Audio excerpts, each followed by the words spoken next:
channel. It's Bowen. So today is food procurement and household procurement day, all those sort of things that you have to do. I just finished up with my Azure drop and now I'm running into Lowe's. I need to go into Lowe's because I need to get supplies for our garden. So something really cool that we did is we converted our Rise sprinklers to drip irrigation connectors. I don't know the terminology. So we converted those so that we can have our garden irrigated on the same system as our normal sprinkler system. So there's been a few little glitches with that. One being that I did mainly soaker hoses because I thought it would just be the easiest thing to do, because to be honest, I'm a little bit of like a free spirit gardener, I would say. I like to just kind of throw seeds and like let things grow together versus like measuring and being like, okay, here we go. I don't know. I like things growing together. So doing a drip irrigation seemed like a lot of like predetermination. And I was like, I just want to do the soaker hoses. Well, the soaker hoses they have to be on for like 20 minutes for them to really do that. And on this whole like section of the sprinkler system, we're watering other things like our fruit trees and just other things that are in pots that I don't have soaker hoses to. So it's a little complicated to say the least. So I'm gonna be converting the soaker hoses to actual drip irrigation, and I'm gonna drip irrigate every single plant. And that's just what I think I'm gonna do. I can go into that in another video because there's like a lot to talk about with that. So anywho, I'm going into Lowe's, getting garden stuff. That's pretty much what I'm doing. I'm gonna try really hard not to come out with any plants. So I don't think I have room for any more.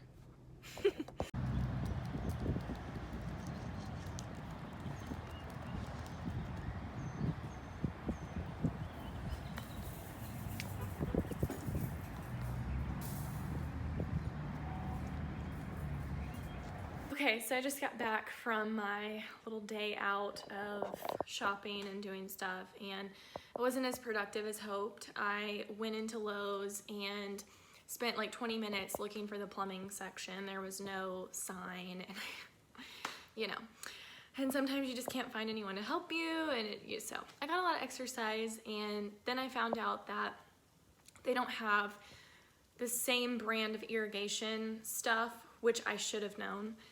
But I thought it would be similar, and it probably is similar enough, but I'm like, I just don't want to risk that, so I'm gonna have to go to Home Depot at some point and get the same brand of supplies that I've been using.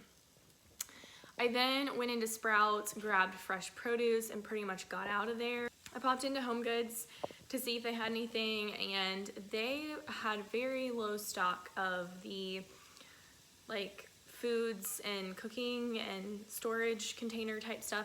So I did not really get any of that, didn't really get anything there. So that's kind of it for the day. I'm gonna show y'all what all I got as soon as I eat lunch, get my toddler down for a nap, and all of that.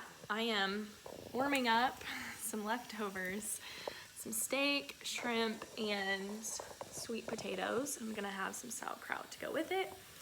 When in doubt and you don't have a vegetable around, there's always sauerkraut. So that's what I'm having. So that's it, and I will be showing you what all I picked up pretty soon. All right, y'all, here is everything that I picked up from Azure. So I'm gonna go through everything, tell you a little bit about it and what I use it for. The price and price per ounce is gonna be listed at the bottom of the screen so that you can see how much I pay for it. Please remember that prices are changing at a very quick pace, and I've had it happen multiple times where I pay $2 to $3 less per pound, and by the time I make the video, it's $2 to $3 more per pound. So, you know, just check in with that. I do the best I can, but I like to reflect what I actually pay because it also serves as a record. I have had a hard time getting wheat, which I use pretty much every week. I use several pounds of wheat to make sourdough bread. So spelt is an ancient form of wheat, and it does work pretty well in bread. I really prefer einkorn, but I haven't been able to get that. So we're gonna go with the spelt grain this time, and I got 2 25-pound bags of spelt. I got a pack of the cheesecloth. I use this for so many things around the kitchen. I use it to strain lard and tallow when I make those things, and I usually throw it away when I strain anything with like fat in it, broth too, because it just gets really greasy. And if you try to wash it out, it just kind of makes everything feel greasy, smell greasy. So I prefer throwing it away. If you have another suggestion though, please let me know if there's something better. But this is 2 yards and it was a pretty good price. I got 2 of these DIY popping sorghums. So I'm excited to try this out. I'm not sure how it differs from the regular sorghum that I buy. I'm not sure if something is done to the grain to where it's able to pop. I need to look into that because I believe that just the plain old sorghum grain is cheaper. But I got that because it was on sale and I figured, why not try it? I picked up some raisins because I've been wanting to try like a cinnamon raisin bread with my sourdough just for something different. My toddler loves dried fruit so much, and so I keep quite a bit of dried fruit on hand for him and myself because it makes such a nice quick snack. So this is a pound of raisins. I am so excited that I was finally able to get some chamomile. I have been wanting some for so long and it's always out of stock. So it was finally my turn to get some. I felt like it was pretty expensive, so I'm gonna be, very careful with how I use it. And I ordered some seeds to plant my own chamomile next year. So fingers crossed I can start growing it myself. I plan to use it for tea, but I also have been interested in adding it into like my homemade soaps and just like those kind of products that I make at home. I would like to see how it works infused into those things. I got 3 of these 32-ounce packs of flour. These are really small, like this is my hand, so these are pretty small. A little pricey, but anything einkorn is always a little bit more expensive.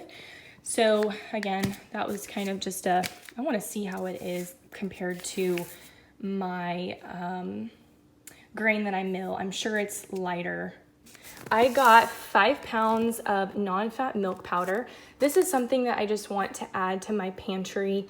Non-fat milk powder can be Mylar bagged because it doesn't have any fat content, so it can last a really long time when you Mylar bag it. So this is the non-instant variety. I'm honestly not sure what that means when it's non-instant. Whenever things are non-fat, I personally don't feel like it's as important to get pasture raised, organic, stuff like that, because normally animals store their nutrition in their fat, like their vitamin D. So a non-fat milk powder is not going to have those potential vitamins that pasture grazed animals have in higher quantities, if that makes sense. So I just go with the basic non-fat milk powder, and it's a pretty good price. So I got 6 more of the 2-gallon buckets. I really enjoy these for my overflow of baking goods like cocoa and spices, things of that nature.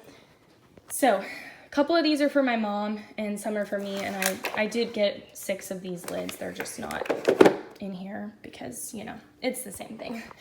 And then lastly, it's about 10 pounds, I believe, of pasta. It's the penne pasta. So I'll probably Mylar bag some and then keep some in my pantry. So that is everything that I got from Azure this month. I picked up a few things at Sprouts. Honestly, it was just all fresh stuff, but I'll go ahead and show you that really quick as well. So here are the fresh items I grabbed at Sprouts today. Not really a whole lot. Cabbage. Cabbage is one of my favorite vegetables because it's cheap and it lasts a really long time in the fridge. So I always keep it on hand because I call it my backup vegetable. It is a cruciferous vegetable.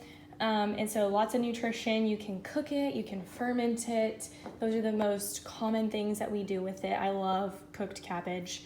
Organic strawberries, some beets, and some turnips. So I love root vegetables as well because of their long shelf life in the fridge.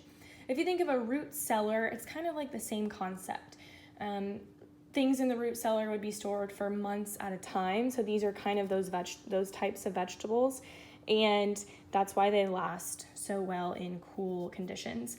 Turnips are usually always a really good price. We like to use them for like we would potatoes. So we mash them up like potatoes. Sometimes we'll add a couple potatoes to them as well. We just really love turnips. Onions, I was less than impressed with the onions today. There was so many with bad spots and stuff. Whenever I buy onions, I like to buy a lot. I have had poor luck with my onions from Costco the last few times. So I have been skipping the Costco onions. Whole Foods is where I normally find the most perfect onions, but I don't have one close to me, so I haven't been able to go there. Anyway, I also got some celery because I have a bunch of bones in my freezer that I need to make bone broth with, so I'm going to use some of that. And then I got some of this really good heavy whipping cream. I do love this cream. It has no ingredients other than cream, so it's a really good high quality product. Low temp pasteurized, grass-fed cows, all that good stuff. So this is something I only get once a month because it's quite expensive, and we kind of just try to treat it as a treat. And all the other times we use usually half and half or milk. Thanks for watching this video. Hit the like button, and hopefully I will see you in the next video. From my kitchen to yours, I wish you the best of health for years to come.